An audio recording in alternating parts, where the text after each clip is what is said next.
February 22nd, Washougal City Council workshop meeting. Rose, could you call the roll, please? Councilmember Corsi? Here. Councilmember Wagner? Here. Councilmember Greenlee? Councilmember McDaniel? Here. Councilmember Shoemaker? Here. Councilmember Lindsay? Here. And Councilmember Boger. Thank you. Council members Boger and Greenlee have indicated that they would not be here this evening. We have nobody from the public here, so we'll dispense with public comments for the moment. Move right along to new business. Jennifer, 2015 year-end report. All right.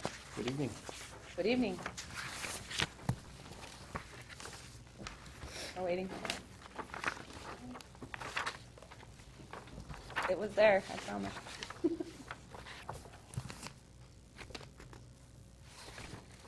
All right, they're showing up, Rose. Is it under PowerPoint? We can connect them like That's what I look. You know, it is just not doing anything, huh? Oh, there we go. There we go. Third time was a charm. Okay. So we have for you tonight a presentation on the 2015 year-end review. We're going to go through the financial information, and we're going to start with kind of the end line first for the general and street fund. And if you recall with the budget, we had anticipated using $518,000 of reserves and also transferring funds from Fund 125 in the amount of $376,000. And what actually occurred was we have a surplus of roughly $295,000, and there was no transfer from Fund 125. So, That means also there was no transfer from the reserves? correct. Wow, way to go. It Holy smokes. was not my magic, it was revenue magic, which is the next slide. Our revenues came in significantly higher than the budget, almost $700,000 higher, and I'll go over where that was at in a moment, which is roughly 7% higher than the fourth quarter of 2014. The overages here won't equal the $699,000 because there were some other, which you'll see on the overall revenue slide coming up next. But I just wanted to do some of the big overages to let you know where those extra funds came from. We used conservative estimates for our revenues in sales tax, and they came in significantly higher. We did add that into the 2016 budget, and so far we are tracking right according to plan. With January's numbers, I'll see what February brings at the end of this week. But we did factor that into 16, but that was one of the huge factors there, was sales tax was higher than anticipated. We also used the information in the MRSC budget book for our city assistance funds, our state shared revenues, and they came in higher. The city assistance essentially was much higher than we had anticipated, which is great. And then the motor vehicle excise tax was a little bit high, and same with the liquor excise tax. Subdivision, zoning, and planning was also one of the ones that was over budget. And then our indirect cost-sharing plan, we underestimated, that's based on expenditures, and we had kind of miscalculated the construction portion of our indirect costs, so that was fixed, obviously, when we trued it up at the end of the year, so that's why that one's higher. And we did factor that into the 16 budget as well. You'll see that those numbers in the 16 budget are higher. So overall, it was a great year revenue-wise, sign of the economy doing better than anticipated. So here's the overall spreadsheet for all the revenue sources for 2015. And the main reason why these don't add up on the slide prior to the 699 is that other revenue sources, the transfer line, is obviously significantly under budget because we didn't do the transfer from Fund 125. So, very positive. Expenditures came in pretty much right at budget, 99%. Broken out by department, you can see the judicial court costs were a little bit higher than anticipated. But overall, departments were pretty much right on track. The mayor and administrator has some of those special projects that we allocated reserves for. And same with community development, which put them right at budget, a little bit over. But overall, everyone came in right as planned. What were the major expenditures in economic development? That one was over because we had an additional contract with CWEDA that we approved last year, but it's CWEDA and CREDC. Well, that's the one for the, For the website, I think we did last year. Was that an additional? No, it would have been the downtown market study. Okay. Which you still Market working analysis. on, right? And there was one other thing. And we were able to incorporate that all within the budget. Very positive. On the utility side, the water sewer revenues are above budget as well, and the stormwater revenues are over budget, which is, I'll go into more detail in a moment. On the expenditure side, water sewer came in right as planned, and then stormwater was a little bit below budget, and I'll explain that in a moment as well. Excuse me. So in looking at the revenues, it looks like the water sales were higher than budget by $343,000. I have not pulled the actual consumption reports, but I do know that it got warm earlier last year, and so folks were watering their grass and whatnot earlier. So those extra consumption charges are probably part of that, because we did budget exactly what the rate study said to budget. So we will go into more detail on that and where we're going to head with that information at the end of the presentation. But so that's what I think that probably is just it got warmer earlier this year with the extra consumption and the additional growth and people moving in. The stormwater, same thing, it was over budget in revenues. We had more connections, and our rate study had factors built in back in 2010 for this fund. We haven't played with any of those, those growth projections or anything.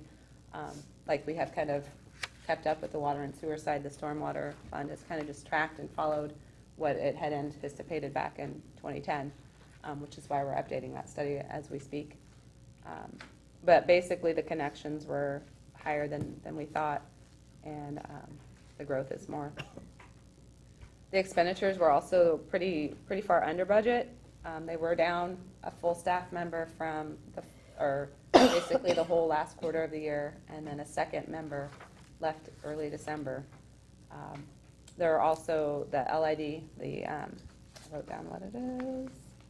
It's not Low impact design. low impact design. It's not local improvement district. That project was slated to start, and it didn't start. So that's some of the reasons why that's below budget. But this information, we're working with FCS currently on the rate study, so all this will go to them to factor into the new rates that will be brought forward and presented. So that's the slide that you usually see there.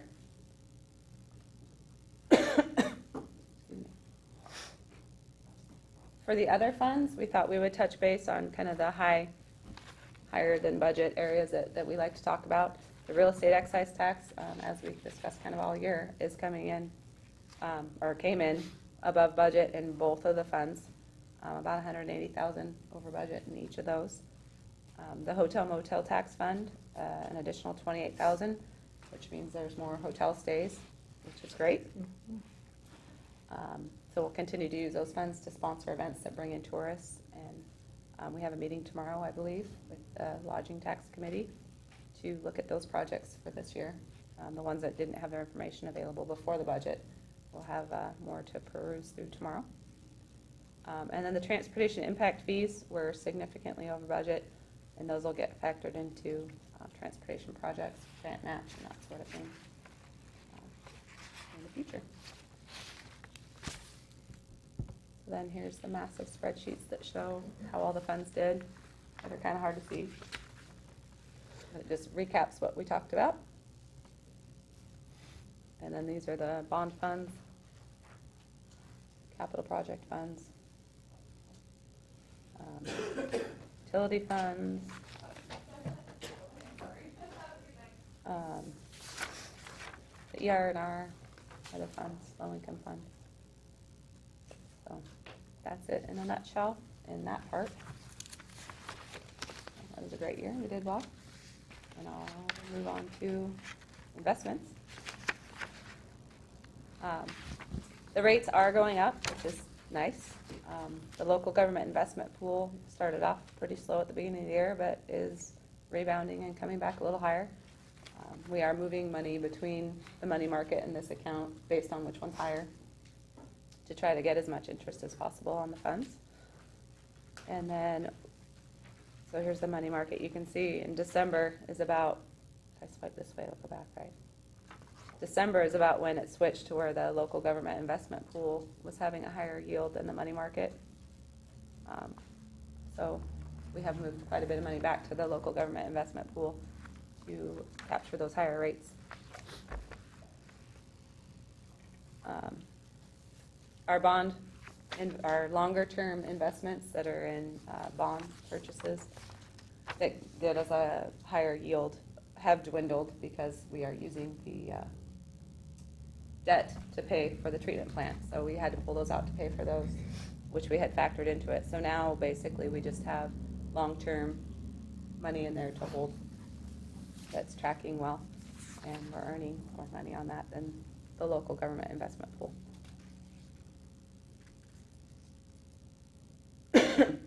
So I wanted to put together the long-term projection slide that you've seen.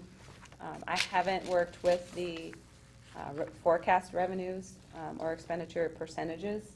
These are the same that we had last time I presented this. I just wanted to update it with the estimate for 15, where the year ended versus what we had been planning for, and then factored that forward to show with what happened in 15 where we're currently at.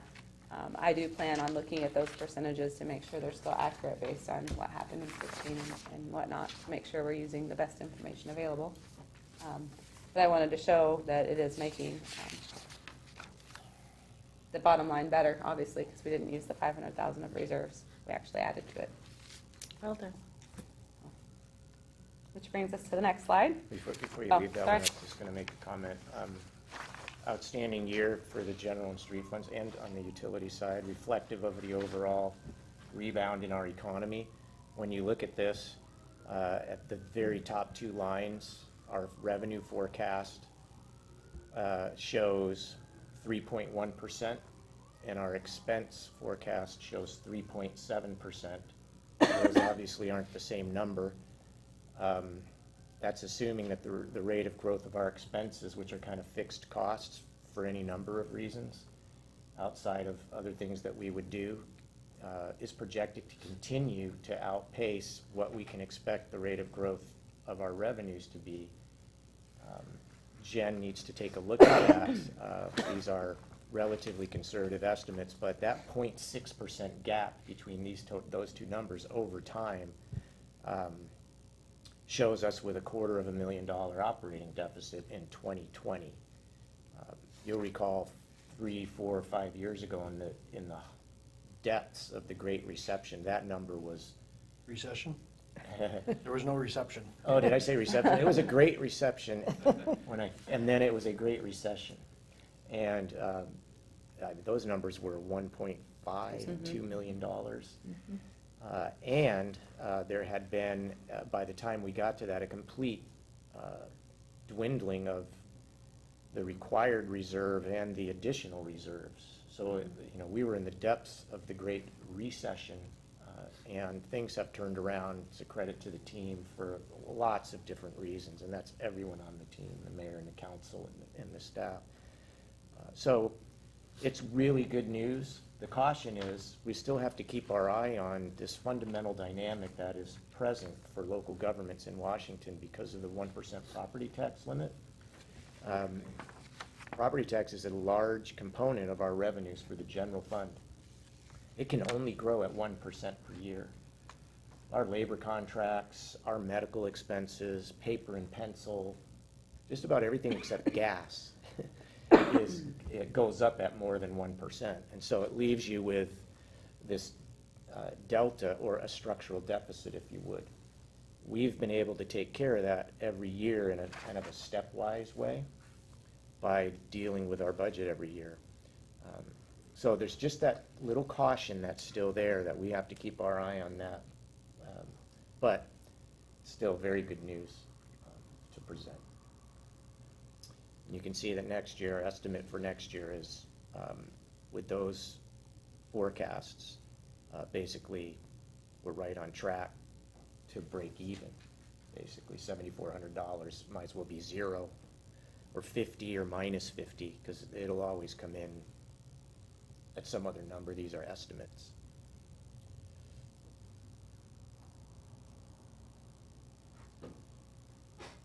So in summary, we wanted to talk to you, or just put a placeholder for a future workshop. We didn't plan on talking about it tonight, but to consider the use of that surplus of $295,000 for unmet needs in the community, and just kind of have a discussion to see where the council stands on that, and we'll bring some information forward on that at a future date. That's not the one that we approved for the reserve, right? Well, we had approved $518,000 in 2015, but we didn't use it. We didn't We need it. actually added to it, so we want to talk about that addition, since we didn't spend it, and it's just going to be a conversation. So we're back to talking about using the reserve again. Right. Okay, just want to make sure. That's right. The reserve is now $295,000 bigger than it was. And the council actually, in the past, some members of the council have talked about this concept of, well, let's see what happens at the year end, and then maybe we can talk about unmet needs that the council wanted to take care of, but felt like it shouldn't be appropriated out of reserves. If we had budgeted $295,000 higher in revenue, been a little bit less conservative with our revenue estimate, this wouldn't have been a surplus. You would have been able to attack more of the unmet needs. So it is something that we've heard the council talk about, and it's something we've talked about here in the past and in prior years. And so we want to be responsive to that, see what you think. There's a list of unmet needs, and we can either move forward with something or not. That would be a discussion. And really the same thing on the utility side. There are a couple of issues that have come up over the past year that were unexpected, including since the last budget. And we're going to have to take care of those issues. Might cause us to have to shuffle the deck a little bit in terms of the projects that were scheduled to use the bond funds. So a big, long list of projects. We might have had to move a project in because it came up. Issues come up, and move another project out, which is not ideal. We have to be flexible with all of that. But that surplus might give us the opportunity to not have to take a step backwards with our facilities plan to address these emerging issues that came up. We still have some work to do on that before we have full information to share with you, but it's just a placeholder so that you're aware that at some point in the next couple months, we may be back to talk about that. What kinds of projects are we talking about? Just in our water system, we've got lines of various age and various statuses out there, and sometimes issues come up, and we might need to replace them, or we might need to do some repairs. This is not coming from the general fund, right? No, that would be utility surplus, right? The second line is utility I want to surplus. make sure I was on the right page there. Right. Thank you. So if we're planning to do prospectively, if we're planning to build a project that's part of our capital facilities plan, but now we can't because we have to do some repair and maintenance, we could do that. We can slide, we'd have to figure out, okay, what project are we not going to do, and are we going to punt? Which is unfortunate because it's in our facilities plan, in order to take care of a repair or some maintenance work that we have to do. This gives us an opportunity maybe to be adaptable based on current revenue status. So, but we're not ready to share all of that information with you yet. It's just wanted to give you plant the seed that we'll be back to talk about it. This is the kind of thing that reserves are for. The unanticipated emergency that comes up. I'll vote for that. I just won't do it, I won't vote for the use of the reserves for operational purposes.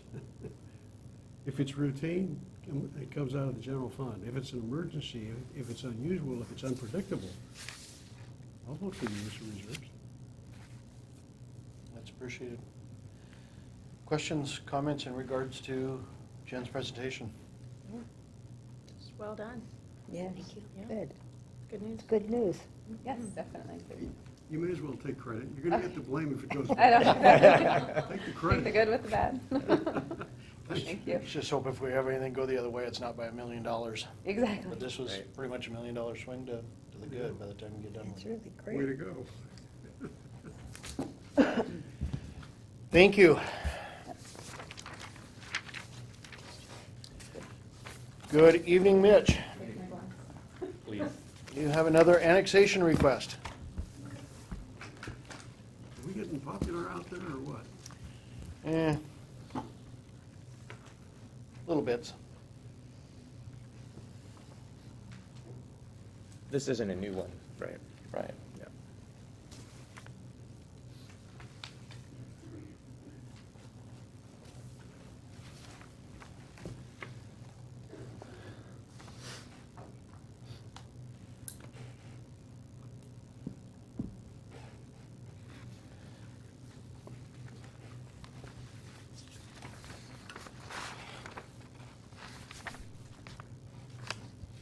Okay, so, as Dave mentioned, this isn't a new one. We had, except for, Counselor Corsi, we had discussed this item last year, and we had done a presentation on that, which I'll go over briefly to kind of get everybody familiar with it.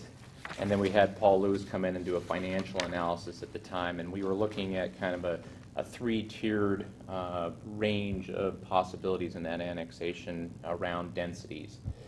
And what came out of that council meeting was a request from this council to take that back to the Planning Commission, which we did, and we had a discussion with them. And basically their recommendation back is to, if you recall, we were talking about doing a development agreement, possibly looking at density.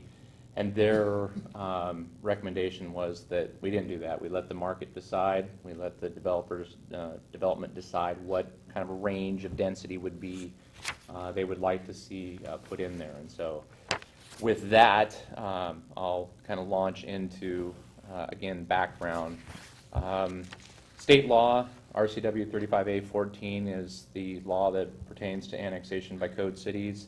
We utilize the direct petition method, or 60% method. It is initiated by intent to commence annexation petition, which is what we had submitted by the Stallnacker representatives. And that is filed, it's filed by owners representing not less than 10% of the assessed value of the property for which the annexation is sought. So in terms of Stallnacker, we had one petition filed that concerned 4 parcels of property located in our central urban growth boundary between Washougal River Road and Woodburn. It's almost 14 acres, one zoning designation on it, AR16, it's apartment residential, 16 units per acre.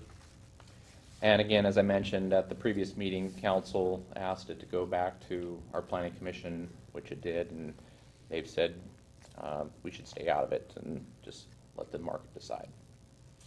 So in terms of location, our fine city in the central urban growth boundary there, and this is the totality of the approximately 14 acres. I'll go through these pretty quickly. A 9.56 acre, this is owned by Stallnacker. Another piece owned by Stallnacker as well, a 2-acre piece. Both of those have houses on them. This is LaRose property. She also signed the petition as part of the annexation request. And then the last is about a half-acre parcel owned by Arnold. He did not sign, but if you recall at the time I had reached out to him and talked to him about the possibility of an annexation, and he was didn't have any issues with that as well. So given what the Planning Commission's recommendation back was, my recommendation to you is to bring this back. I'd bring it back at the next meeting for you to take a formal action to either accept, reject, or geographically modify that boundary. You would also at that time require the assumption of all existing city indebtedness by the area. And you would authorize staff or myself to circulate the petition for annexation. That's where I would be.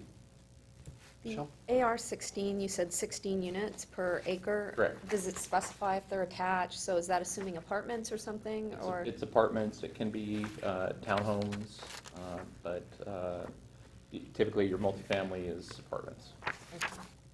And if you, I'm sorry, if you recall, they had some kind of design that they worked in there. They had some attached, they had some detached as well in that, because you can look at doing some detached. You have to get smaller lots, but it can be done. That's, thank you. That's the county's planned use of it. Once we annex it, we can change that if we want to, right? It's in our urban growth boundary. We've identified it as part of our comp plan to be AR-16, which is actually our zoning designation. Right now, the comp plan process that is moving forward, if we don't annex this piece, they're going to put the urban holding over the top, which they should have done 10 years ago.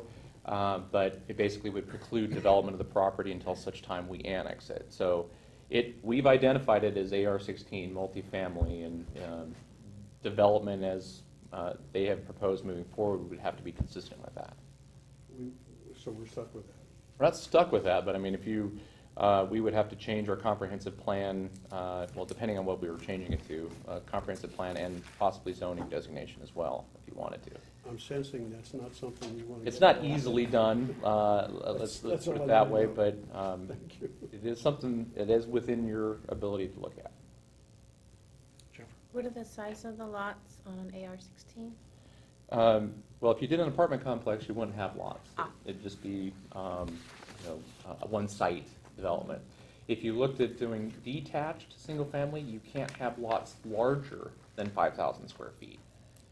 So you have to get pretty small lots. You could look at doing townhouses, which would be on a 2,000 square foot lot. Again, density kind of would come into play there. I mean, given the amount of land, they possibly could have over 220 units on that 14 acres. They never and didn't contemplate anything near that range. When we looked at it in terms of development and cost, we had a range of 60, 120, and 180 units. That was the range that we looked at. Joyce? Is there access from both Washougal River Road and Woodburn? There is somewhat. If you let me go back to that one map.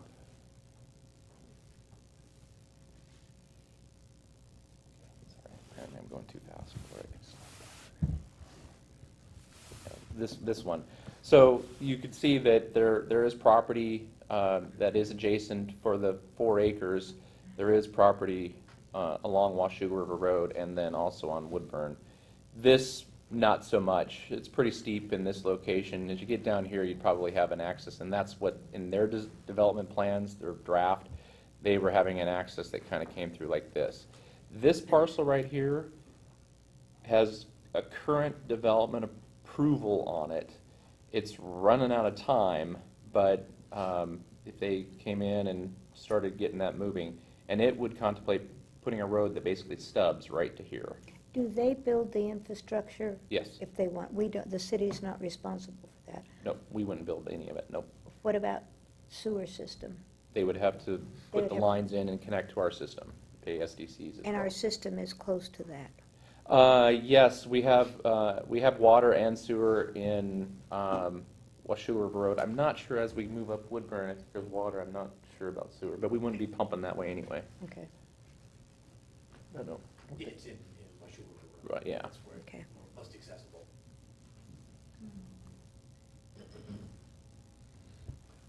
Michelle? So does it preclude you from bigger lot sizes, building on bigger lot sizes? You said 5,000 feet for a single-family If home? they wanted to do, say they wanted to split it in half and build a house and a house, yes, it would preclude you from doing that.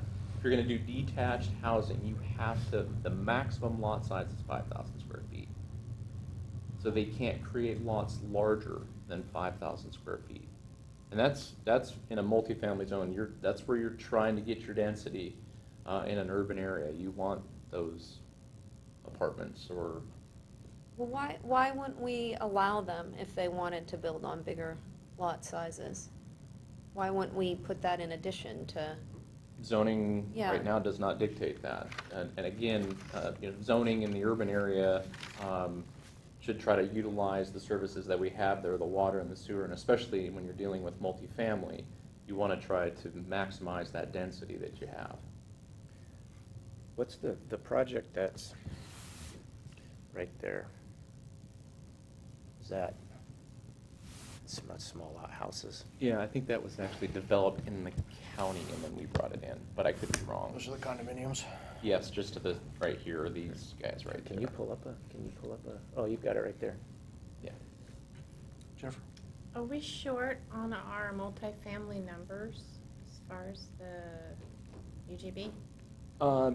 Not necessarily short. We have enough land allocated for that, but we haven't seen the density, any development of it for a number of years in the city. So in terms of apartments, we just haven't seen it.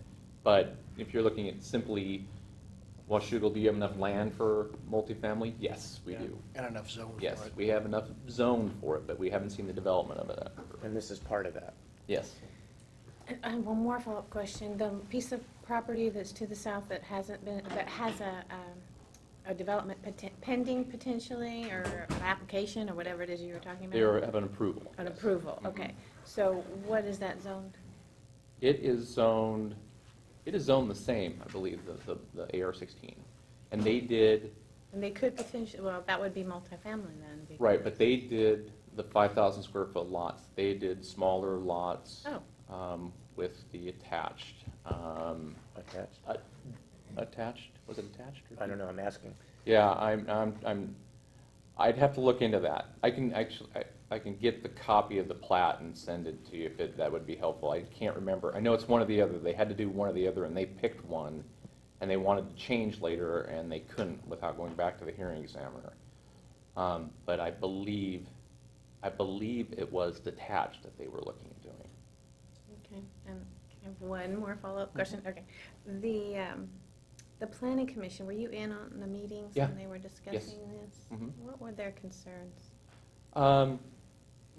One, I think that there are concerns. You recall that it was really kind of staff, myself's recommendation of the council at the time that, look, if there was concerns about getting a certain density that would pencil out, if you will. If you recall Paul's analysis, on the low end, it lost about $2,000. If they did 60 units, it would cost us about that. On the high end, it was about $150,000. And that was really because you got so much more population in there that we need another police officer. So there was this kind of middle ground of about 120 that it worked. It was not enough to get us to a police officer, and still enough that based on the fees that we would get, we would still kind of be in the black, if you will. 120 lots. 120 units. Units. Yeah. And so there was the discussion that I brought up, well, is there something that this council would want to do in order to ensure that that happened? And if you remember, we had kind of a philosophical discussion as well with Paul, was you can't just look at this annexation in and of itself and say it's going to lose money. And that's kind of the analysis that we end up doing, because that's what we have. But there's also a lot more that's going on in your city. I mean, we just heard from Jen how good our revenues were doing. So there's more things happening within the city that would help offset some of the costs of getting more people within the city. And so when we had that discussion at the Planning Commission, they just were not at all interested in this notion of further restricting the development, especially multifamily, anything in the multifamily, because we haven't had that development within the city. And they did not want a further restriction upon that developer's rights or property owner's rights in order to meet a certain density requirement. They felt, let the market decide. There's a range that they could look at developing, and let them decide with the market where they would fall in that. Michelle? I guess one of my questions is can we get involved in, when I see a lot of these just really dense developments, especially on these fast-moving, really small roads with really not much, as far as bike lanes or breakdown lanes or anything like that, that if you have this kind of density and there's driveway after driveway after driveway on Woodburn Road, can we dictate that there's a certain main entrance when you come, or Washougal River Road? I mean, people are going, I don't know what the speed limit is there, but they're going fast, and do you want to, what, 35. 35? It's not that fast, but people go a lot faster than that down Washougal River Road. Do you want driveway after driveway, you know, for these really dense things, or is there a way that we can filter in like you would a development where there's an entrance, you know, coming into that? And that's where I feel like we should get involved instead of maybe congesting these old inadequate roads as things start to, you know, densify. Yeah, and development of this site would not, you wouldn't see driveway after driveway after driveway. It would be, like I said, their preliminary design had a road that came in here, one access point that Okay. served all of this. Okay, And then, like I said, they were tying into this access point Okay. here of this development, which does have a connection to Woodburn. And then, obviously, we'd look at spacing along here for any other access that we would have, but it wouldn't be a driveway. We wouldn't want to have more driveways going onto that. It would be an intersection. so are we able to, before this, because you never know what's gonna happen, dictate how many access into this property we would allow or want? Because it seems like something we might wanna do. Well, I think we would, as part of the development process, you know, in routing that application, into working with Public Works and working with our own design engineering, we'd look at, you know, the classification of the roads. We'd look at, does that even, or is it a local, then you can have driveways that go onto it. In this case, no, they're not. So we're only gonna want one access to this site. The location of that access is also critical. We got site distance issues that we have to address, and so we want it. We will, as part of that and the standards, we will dictate where that access should line up. And not only in terms of traffic, but in terms of safety as well. I was gonna mention that you probably already have transportation standards on the books that are doing exactly what you described, and that's why I asked Rob to come up. I don't know what the classification of North Washougal River Road is, and I don't know what the classification of Southeast Woodburn. On Google Maps, it's Southeast Woodburn, and on the county, it's North Woodburn. Whatever Woodburn it is there, I don't know what the classification is, but depending on what that classification is, access can be very limited. I don't know if you know off the top of your head what they are. I think it's a minor arterial, but again, we wouldn't want any access, as Mitch mentioned, onto that road. It would all be through one street, and I mean, I'm looking at this layout, there's probably some sort of flag off the main road to access this awkward parcel in here. And the other thing to remember about this entire, there we go, this portion of it, and even under all their development plans, is really steep, and they don't even touch this area. And because it's just steep and it's forested, and they have there's no road that's gonna connect to that. Okay, thank you. They just logged the upper portion of that, did they not, a year or so ago? North side of yes, Yeah. yeah. Yeah. Are there any parks or like community center planning for this area with high density stuff? Not outside of what their actual site, if they did apartments, they would probably have some sort of, you know, equipment like that to serve the patrons of the facility, but, and off the top of my head, actually, my next presentation is the parks map, but, so we can look there, but I don't recall if there's an identified area. I don't believe so. I think it's a little bit north and east of this, but. Yeah, along that same note, I feel like when we have, I don't know, units that are hundreds of units. Yeah. I look below me and there's nothing. You know, I feel like we should almost, as a city, you know, require a developer to provide something. And I think if we reviewed those as apartments, that's below you, Right. you would have had that. We reviewed those as condominiums, and so that's why you don't have those. So there is something for apartments Yeah, that we says, have some open space requirements that are related to apartments, based on the number of units that they have. Again, it's for the use of that. It's not a public facility, if you will. It's not a public park, but it's, again, playground, play structure, open space for those people that reside within the development. Yeah, because whenever we went door knocking in the area up there, the Lear Road or Woodburn has the big apartment complexes, there were always tons of kids out playing in the street because it didn't seem like they had any place else to go, so. They play that on there and the pipeline, Yeah. all the berries are. I don't know, I think we need to get into the business of requiring something substantial or significant when there's, you know, mass apartments like that. And there's no sidewalks for kids to access other parks. The hills are usually too high to ride bikes. I don't know. Yeah, and. I would like to see the code or standard you're talking about. Sure. That, like, what exactly per unit has to be provided, open space wise. And again, remember, it's not for public use, it's for. Right, yeah, private use. yeah. I think that's what she's getting at. And we don't have our resident land use attorney here with us this evening, and Councilman Boger might be able to comment to this. Just in my experience with annexations, I do believe that you have the ability to execute a development agreement that's coincident with the annexation. I've seen that before. Typically, I've seen it often, in fact, I've seen it often. Typically, an applicant is the initiator of the conversation about a development agreement because they're looking for some certainty around the development regulations.